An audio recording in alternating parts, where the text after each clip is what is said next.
So my name is BJ Thompson. I am a Dallas native, not a Cowboy fan or hater. Grew up, I was born to a mother who had me at the age of 16, 17 years old. My dad left school in the 10th grade, and I'm the oldest of three children. A lot of my life, I have had to lead and to figure things out, as you can imagine, right?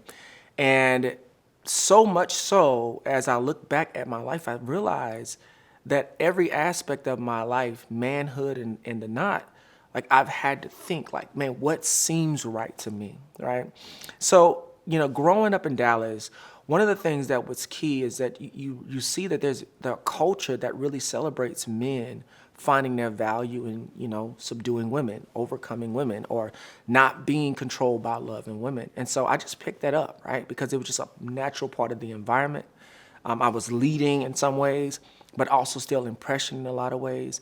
And so my first understandings of what it meant to be a man and thinking about a man was that you work hard, but then you find your worth in being able to say, I have connection with women, but I don't love them, right?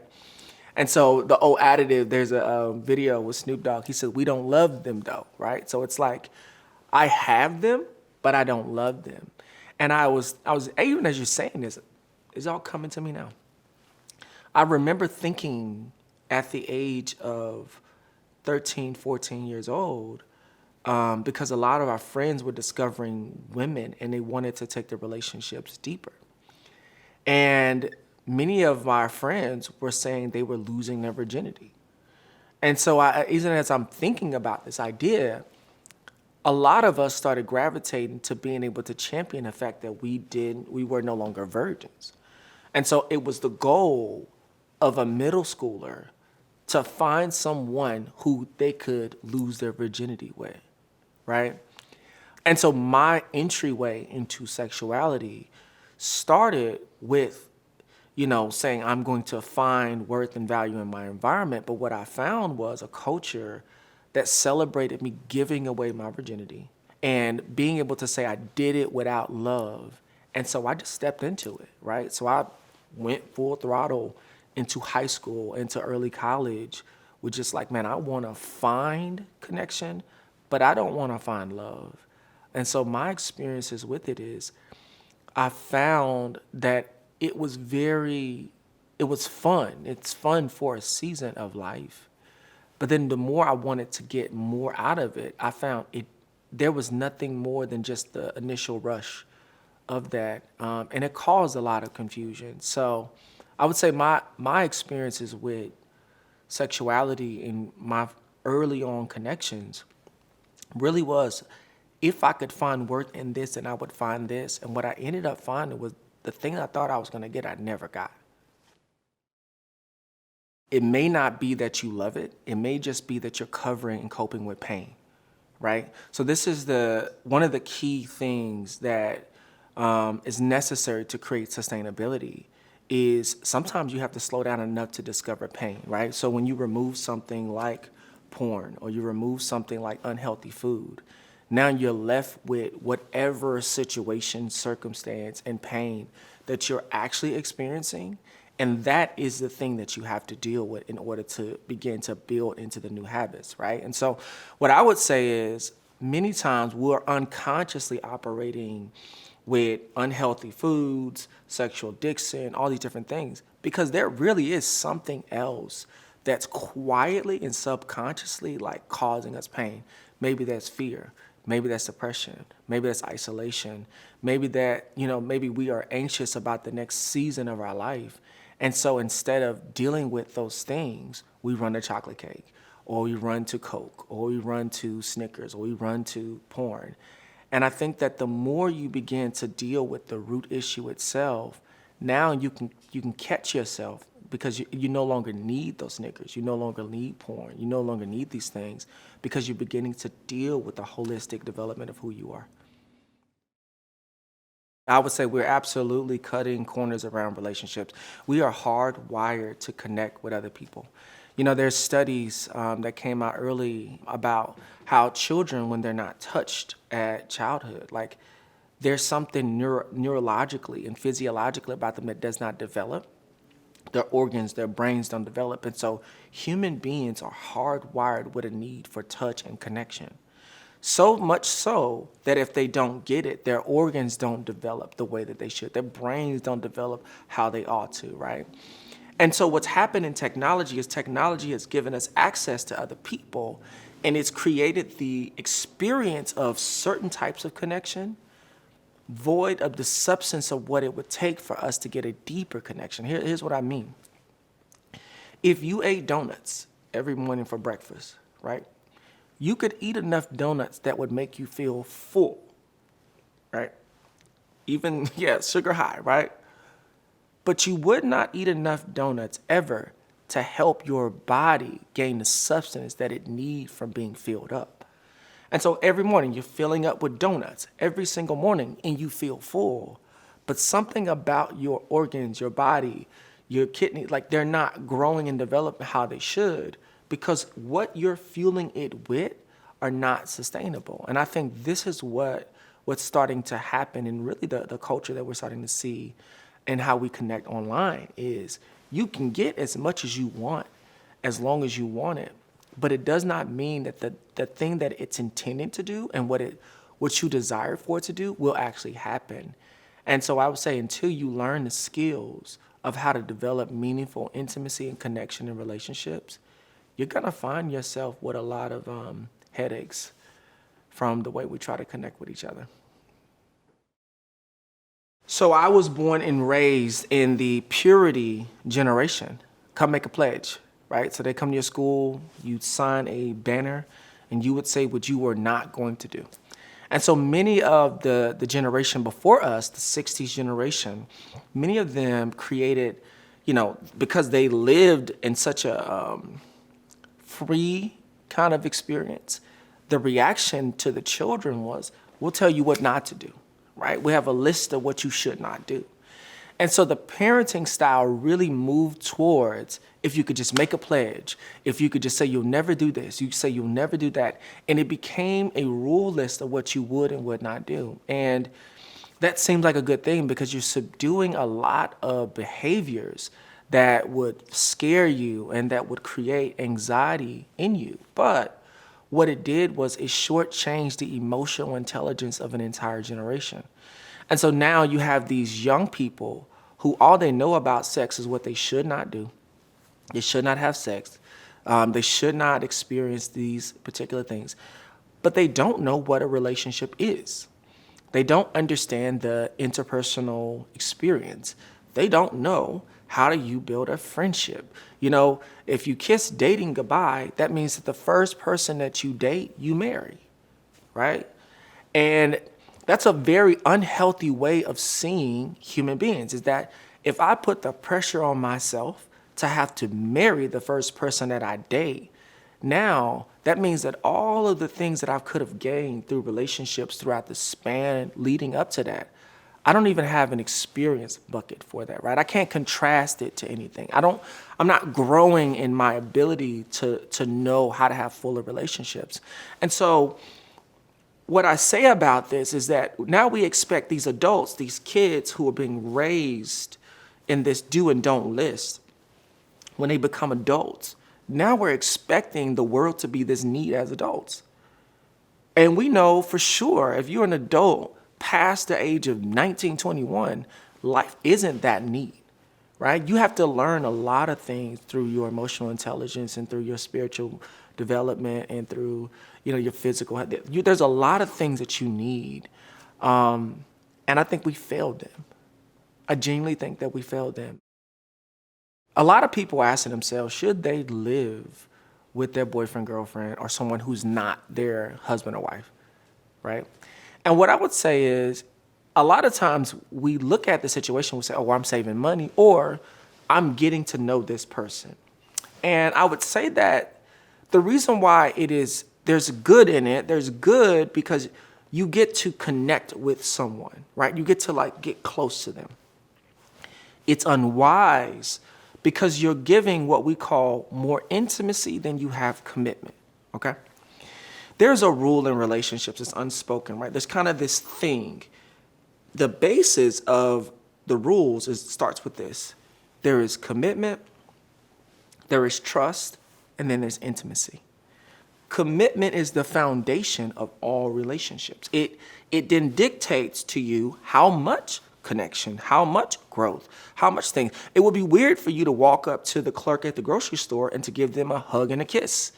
Be like, why are you doing this? I don't know you like this, right? Because you don't have a commitment to them. But it would be appropriate for you to hand them a $20 bill to pay for your groceries, right? And so a lot of times we try to usurp or we try to sidestep this process by going straight to the intimacy in order to build the commitment. The problem with it is when you give people too much intimacy without defining the commitment of what the commitment is, you put yourself in a very vulnerable situation to where the person does not have to reciprocate with any type of expectation all of the vulnerability that you're giving to them, right? So what I would say is the reason why I would say it's unwise is because you are so precious and you are so valuable. Why would you give yourself, the beauty of yourself, in a way that's so unsecure that a person could just walk away with all of your heart, right? And so I think that's more of the conversation than anything else, is that because you are so worthy and you are so valuable, it is unwise to try to give all of you, just like you would do in a husband-wife relationship, to someone who is committed to only some of you, right? And so when we're talking about living together, until a person can say, I'm committed to all of you in a way that matters, then you are putting a lot of weight on something that really isn't there yet, and you're more valuable than that. So the idea of misogyny is the idea where men, simplified, do not have the consideration. There's inequality in the relationship between men and women. And the relationship allows for a man to treat a woman not as an equal, but as an object, right? And however that is, if that's power, if that's authority, if that's sexuality, if that's in the way that he gives and reveres, it's objectification. Misogyny is just that, right? But misogyny is built on social norms, right? So social norms is a man has these things that are given to him by the society. And then now the society says, this is what a man is. This is what a man does. This is what a woman does. And so misogyny is when a man goes with a social norm that gives him an unequal advantage or unequal ability of power that does not give the woman her due just as being an equal image bearer in the name of God, right? And so a lot of these conversations I think are healthy because they're very new for a generation. There is a generation that have not taken the time out to say, what is misogyny? Could I be misogynistic, right? The fact that I have no connections of friendship of the opposite sex, it could be that I have a sense of misogyny that I don't believe. I don't know. I either don't know or I'm just unaware of how I'm being misogynistic or over speaking a woman. Let's just say a woman is in a room and she's trying to speak and you talk over her. It's like you could be practicing misogyny, right? The beauty of slowing down to ask ourselves, how are we treating one another, is it gives us a chance to love in a more full way, right? The problem, though, is when those things are still not tied into a moral foundation, like something that precedes you. Now you find yourself on what I call the cultural tidal wave. So first is this, and then it's that, and then it's this, and then it's that. And it moves so much that now there really is not an idea of what it means for me to have a firm sense of equality, because now the fluidity of it changes so much. And so what I would say for those who are asking, how do I deal with Me Too? First and foremost, we all need to ask ourselves, how are we loving people that are not like us, right? I think that's the real question. The second thing is, it's okay to do a deep dive to say, man, I am guilty of not loving people different from me in the way that I would want love, respect, kindness, treatment, right? But the last thing I think is really the very important thing. What is the basis for you doing so, right? The basis for me doing so is the fact that my creator, God, the creator of all creation, looked at everything and said it was good, right? Then he also looked at man and woman and he said, out of man came woman, like my bone, my flesh. And so now my lenses on life, my lenses on women have to come out of the fact that all things are good. God said all things are good. But then out of this bone of man, now there's a woman who is a helpmate and an equal to who he is. So because that's the foundation, now when I come to these topics, I go, man, I need to put those lenses on just as much as I need to be sensitive and be aware of all those things. So culture is just the habits of human beings in society. That's all it is. And it's the acceptable habits of human beings in society.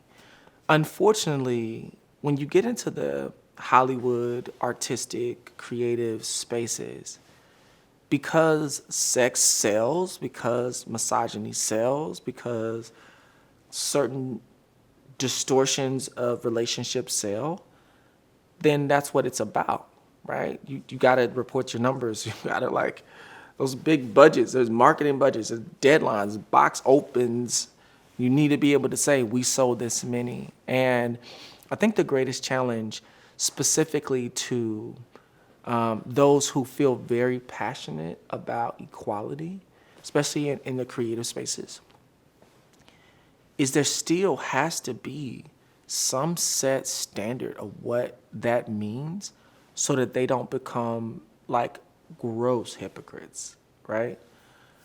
I don't think it's just the artistic community, though. I think it's all communities. I think it's the religious right community. I think it's like all these things, like there's not enough self-examination to see whether or not you are actually doing the things that you're railing against, like racism, like sexism, like any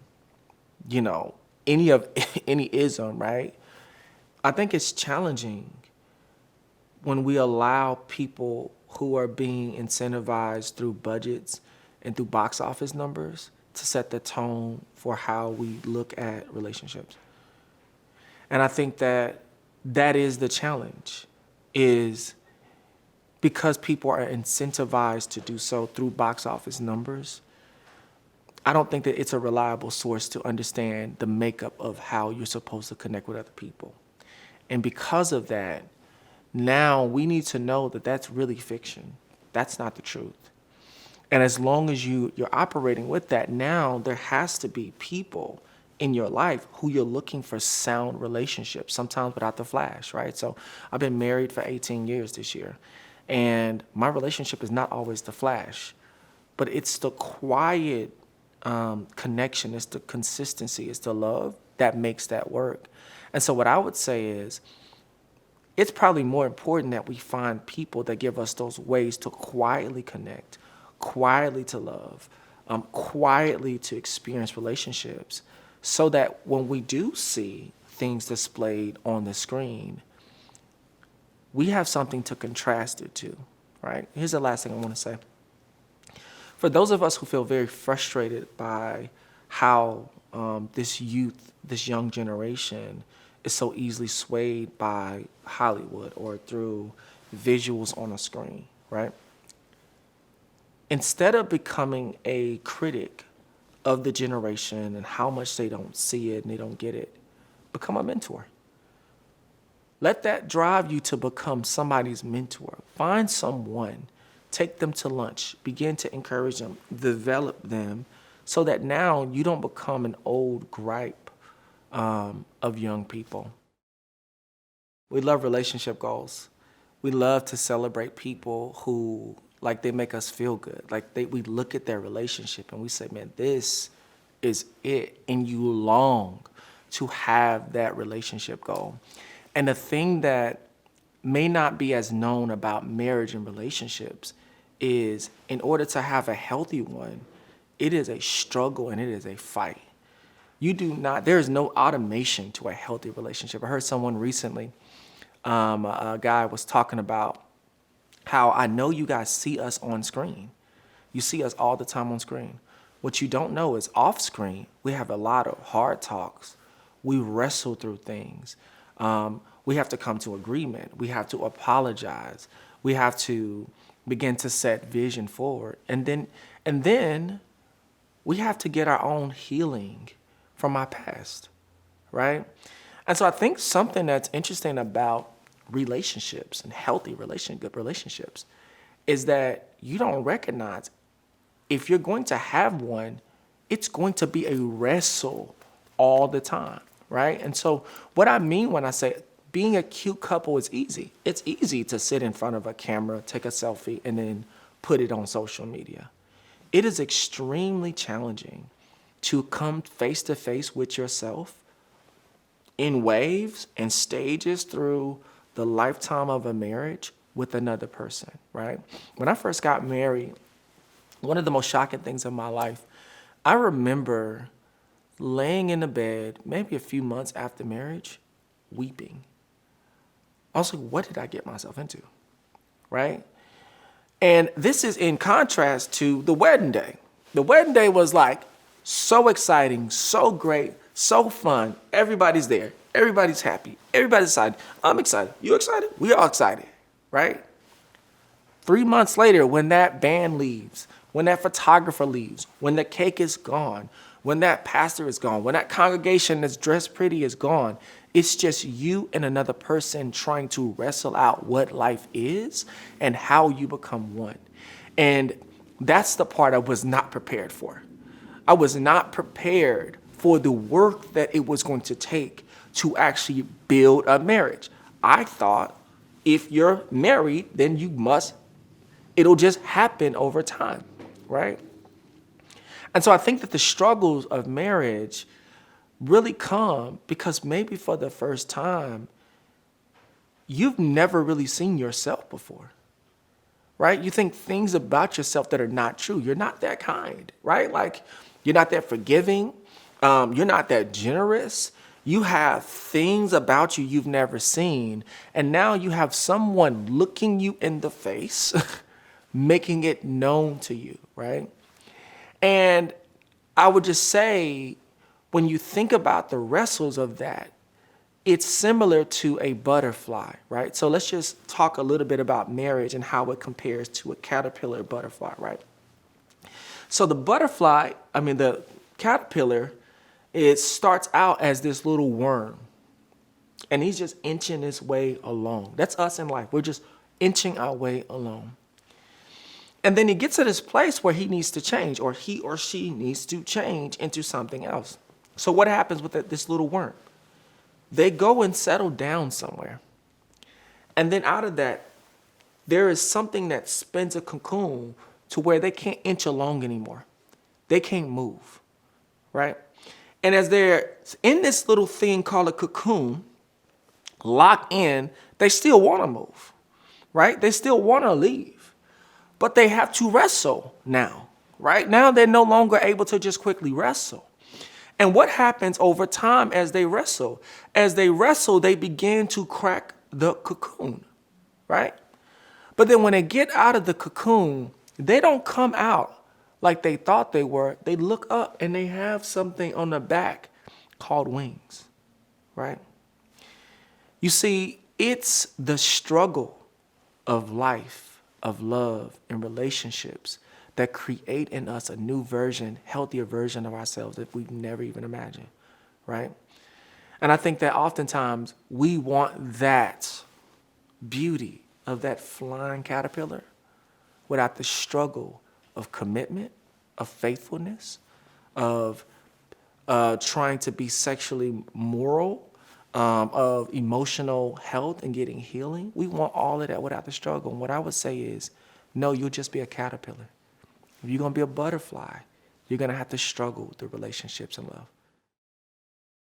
What teens have to know about marriage is they need to find married couples that they look up to. That's probably one of the most important things, is that you need relationships with people who have good relationships. And you need to do two things. You need to watch them first, and then you need to ask questions, right? There's a saying that kids are great observers, horrible interpreters, right? So you can observe something and think you know what it is, but it's not until you ask questions about what it is that you know how it works.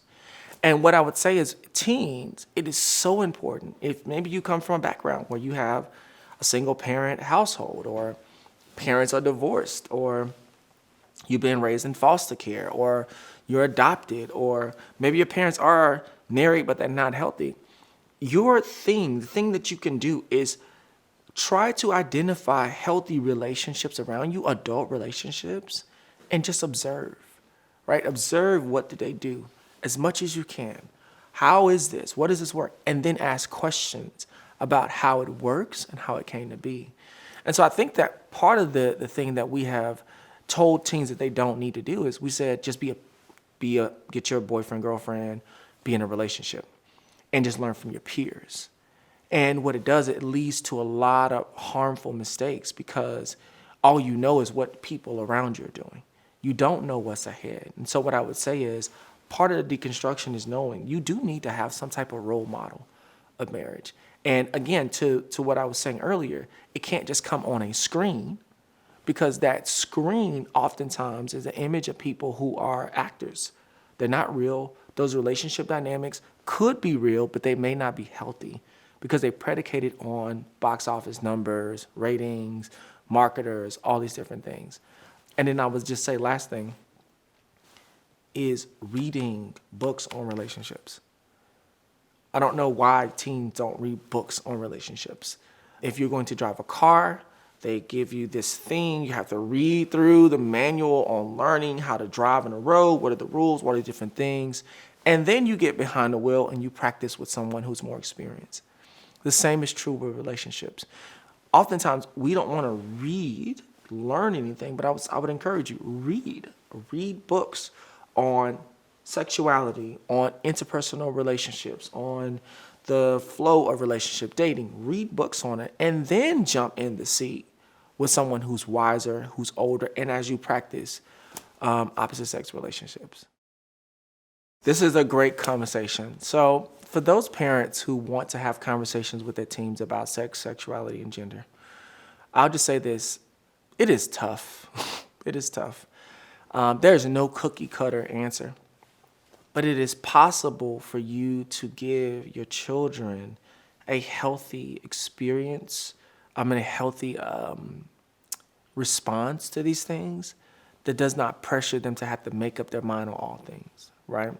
So I would say the first thing is, if you're an adult trying to have these conversations with your teen or your child, take the pressure off yourself, right? Because there won't be one conversation that will totally, help them reimagine everything. It's the fact that you're having intentional conversations with them. The second thing I would say is, know your child, right? It's very challenging when you're trying to speak to someone and you don't actually know them. And so your relationship to them is just as important as their relationship to other people. And so you being in relationship and you knowing who they are and what they're about and what some of the things they struggle with, it's just as important as them being in another relationship. The other thing I would say is this: there's a generation now that's forcing a declaration of what they are. And I would say to parents, tell your kids, share with your teens and your kids to take the pressure off themselves to do that. They don't have to declare their sexuality. They don't have to declare all these things about themselves. Their brains are still forming. They're still young kids learning themselves. I remember sharing with my daughter, I just said, there's things that I said at 5 that I did differently at 10. There's certain things that I said at 13 that I did differently at 17. There's certain things that I said at 19 that I did differently at 20. There's certain things I did last week that I said. And I said, you do not have to lock yourself into a declaration about something. Therefore, this does not have to become your identity. Last thing is this: there's so much pressure to put your sexuality as your identity that it really creates a very unhealthy relationship. No, you are You are, Tabitha. You are Joshua. You are that person. Your identity is not your sexuality, right? And I think that one of the things that parents can do is as they create love and connection with their kids is bringing not just themselves relationally, but other healthy adults like mentors who are a little bit older into their lives so that they can start experiencing, man, I'm more than just my sexuality. I'm not just this one aspect of me that needs to be expressed. And therefore, you can start helping create healthy teens.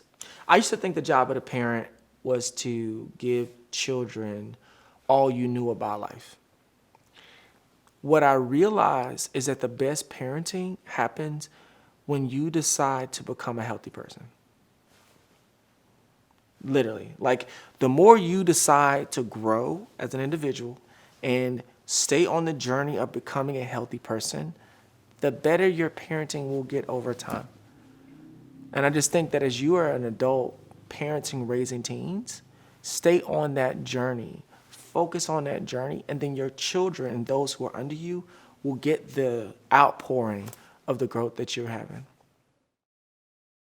So the purpose of marriage is ultimately to reflect a greater love between the creator and the creation. And when you think about love, love is something that everybody wants. The problem with it is life distorts it. Pain, grief, loss, injustice distorts love. Marriage is specific because marriage is the commitment to one person around the intent to become a greater growing picture of this experience with the creator and the creation, right? And what you see at the heart of marriage, and this is really key, is not sex, right? Sex is a part of it. At the heart of marriage is friendship. I'm going to tell you how this all works itself out. So in the beginning, you see, if you're reading the Bible, that the Lord our God walked through the garden, the cool of the day. And he has this relationship with Adam.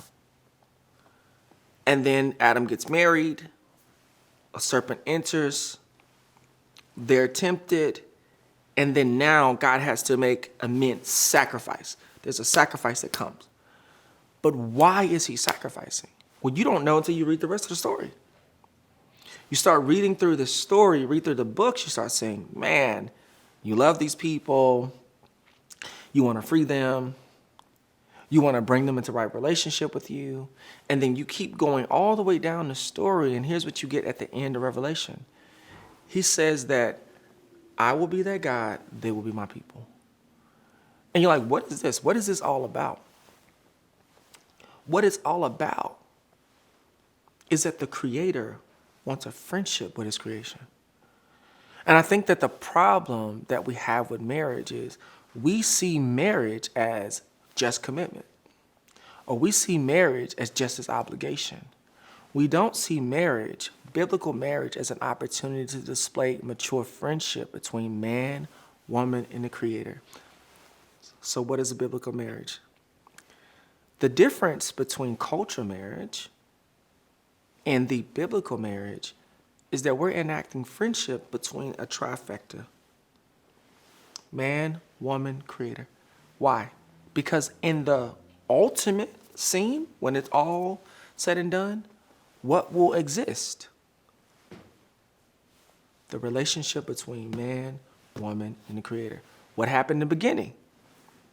The Creator created man, woman, and they had friendship, right?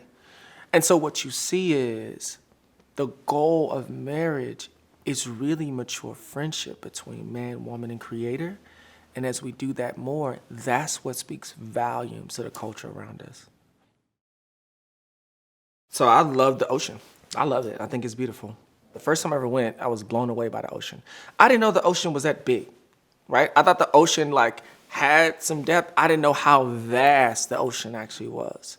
But when the first time you go to the ocean, it's so beautiful. You see the rocks, look like rocks. They're really shells on the shore. And there's sand, there's water, there's beach. Just like, it's beautiful. It's incredible, right? And many people will sit there all day just admiring the beauty, just sitting in the waves, letting the waves hit them back and forth, right? But that same beach, sand, water, in your living room is no longer beautiful. Now we call that a disaster. Why? Right? Because that beach, that sand, that water, it's beautiful only when it has boundaries, right? Anything in life that does not have boundaries loses its beauty. The reason why sex within relationship creates beauty is because now all the beauty and the value of who you are can be poured into a trusted place. It has boundaries. When it leaves outside of that, right? Now the beauty of who you are can become a disaster. It can lead to a lot of heartache. It can lead to depression. It can lead to a lot of confusion. And it leads to a lot of sense of disconnection or discontinuity between your mind, body, soul, and spirit, right? Because you're having to disconnect one piece of you to be there, right? So what I would say is part of the reason why we champion sex within the context isn't just to have a bunch of rules. It's to protect the specialness of who you are. You're pouring out the specialness of who you are and the greatest vulnerability that you can have with your body. We're saying, no, that's so special. It deserves to be put in a place that's really secure and really firm, that people know, oh no, this is contained here in this bottle. So my experience in being in relationships is because I've always seen a culture of men saying just championing a woman, right, without giving her love. I lost the idea, it's escaped on me, the idea of just having a friend, right? So being a friend of the opposite sex. I remember telling my wife early on, I don't have women as friends, right? So making that declaration to her. And I think the detriment of people, human beings, teens, declaring that is they rush into a relationship trying to find intimacy, trying to create commitment, trying to build trust without doing the most important thing, which is learning how to simply just being a friend to someone else. So what I would say is one of the easiest ways that we can do this is we can just learn how to be a friend without the bias of wanting to be in a relationship with a person, right? Because ultimately, as you get into the relationship, you're going to eventually have to build the friendship. But because we skip the process of learning how to just be friends without wanting to be an intimate partner, now we lack the skills to sustain a relationship over time. So what I would say for those teens who are saying, man, I really want to date, I like this person, I like that, I would say it is so important to have good friendships before you get into an intimate or romantic relationship. And I'll tell you why. When we don't have something, let's just say you go on a fast and you don't eat for a long time. I remember going on a fast for a couple of days. And the first thing I ate was a can of soup. I mean, literally, this was the best soup I ever had in my life, right? I could taste every veggie, every item of seasoning in this can of soup. And I mean, this was just the most basic can of soup. But it was the best to me. Why? Because I had spent so long being malnourished, right? Oftentimes when we jump into relationships, sometimes we'll jump into bad relationships because we're malnourished in friendships, right? The importance of getting good friendships with the opposite sex isn't just so that you can have a bunch of friendships. The importance of getting good friendships with the opposite sex is so that you can have good discernment about whether or not a relationship is because it really needs to happen in an intimate way, or is it happening because you feel so malnourished from not having any type of connection that now you will jump on the first type of availability or the first type of relationship that you can experience. And so I would say one of the reasons why we practice friendship is that it ensures you have a depth about who you are so that when you engage things, you can protect that value so that you'll know, man, this is actually something good. This is not just good because I'm doing it in a moment. The greatest challenge that I think we all have is that we will rely on a relationship with God that others have and not we have.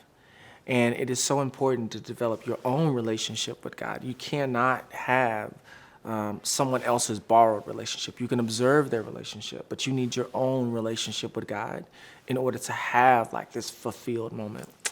You know, it's interesting when you look at the people of Israel and you look at the Hebrews, they were enslaved and they knew a way of living, right? And it wasn't until they were oppressed and they were harmed, it was like, man, I'm really a slave, that they started crying out for God to free them. As God freed them from this situation with Moshe. When Moses helped free them from the situation, you see that God was bringing them out of this place, but he was trying to shape in them a new desire, a new way, a new understanding, because the old way was the way of oppression and slavery, not the way of liberation. I think that many ways that we defined costliness of our faith, we think that the way that we like to do it culturally and instinctually is freedom. It's not. It's bondage, right? The way that God speaks to people is he helps them see, hey, that thing that you thought was so great, I have something better for you on the other side, right? But the process of you getting that better way is learning what his ways are so that you can truly be free. And so when you ask, is there a cost to following Yeshua? There is a cost to following Yeshua. But he says this, he says, my yoke is easy, my burden is light. He said that the way that you're doing things is actually more oppressive and actually more harmful and actually more overwhelming. And as you learn my ways, which is not a rule list, but a friendship with God, it says, I am a friend of God. Now you learn a burden that's lighter, right? And so the reason why we often struggle with this is because it's packaged in a way that says, I'm learning this new rule list. I'm learning this new burdensome relationship. I'm learning this new obligation. When in fact, the Creator is actually offering you a friendship and making your load lighter and creating in you this new desire, but ultimately giving you what you want and giving us what we want, which is freedom, right? And so, yes, there seems to be a cost, but the cost is just the growing process of us learning what freedom actually is and not the false freedom that we thought we actually had. Specific to shame, we all have it. We all have shame because we all experience pain in this world. And when you're talking about gender fluidity, sexual attraction, sexual orientation, all these different things, there's a lot. There's a lot of acceptance, social norms, how people look at you, how they value you. And when you start saying, man, I identify with same-sex attraction, or I believe that I am the opposite sex, but I'm trapped in a different body, those are real struggles. People are very much so struggling with that. That is not an imagined thing. That's a very real struggle. I think that as someone who is a Black American from the diaspora of Africa, which is all over the world, we are such a communal people that in any type of abnormality, anything that's off, it makes you feel alienated from the culture, right? So there's a culture of Blackness and there's a culture of your family. And now to say that you have something different is abnormal and makes you not as welcome, right? I think another thing that comes in this and into play is what we call post-traumatic slave syndrome, right? Because our world has been riddled with racism, has been riddled with this color caste system globally, now those who are Black across the world, specifically men, have the belief and the know-how that they have to protect, right? So when you start saying, okay, I have to protect, I need to speak up, I need to stand out, I need to be these things because there is a real threat, there is a real new Jim Crow, there's a real thing that is. And I need to be trusted in my community as a protector, as a provider, and as a priest, right? If you openly say that you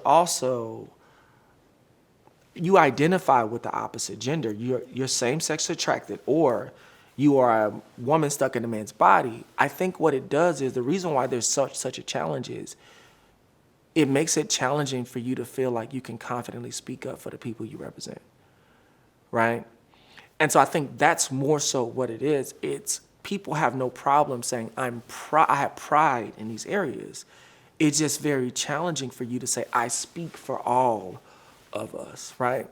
I think one of the ways that we can resolve this is by getting to know people from that vantage point. James Baldwin was an openly gay man, right? Like, he was openly same-sex attracted. And what he said was, he just said, until, one of us free, none of us are free. He said, we're all in the same situation. And so I think part of this is recognizing, yes, people are different.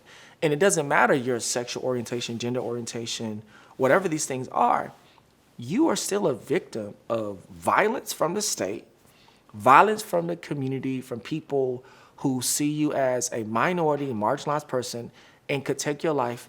You struggle with being socially alienated and ostracized. And I think that what we can do for people in those moments is be friends to them, get to know them, learn their story, but then also recognize that they offer more than their gender orientation, right?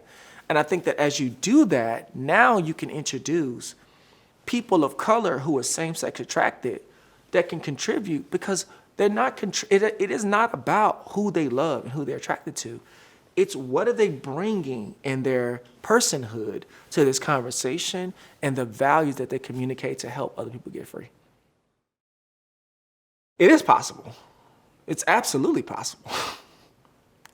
I would say to a Black teen wanting to follow Jesus that's wrestling with their sexual identity, I would just say to you, first and foremost, it's okay that you're on a journey in learning who you are, right? I would also say, don't be so quick to declare your life at 12.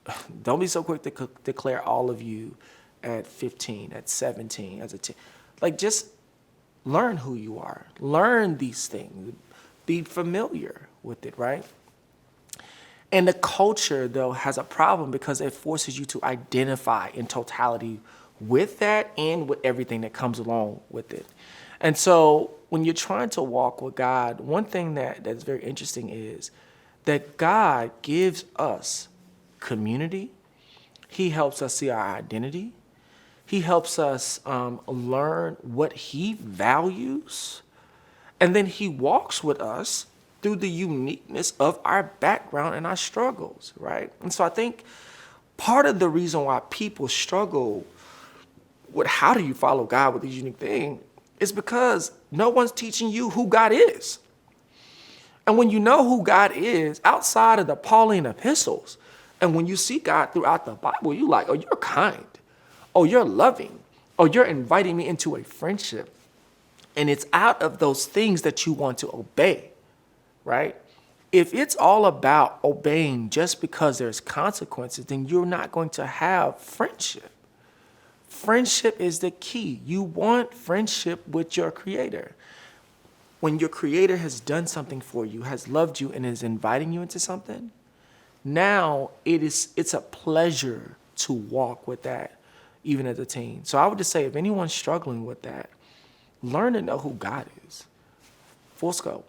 And then as you learn to know who God is and He calls you to different things, wrestle with those things so that you can, remember, be more free. Because that's the goal. The goal is freedom and friendship.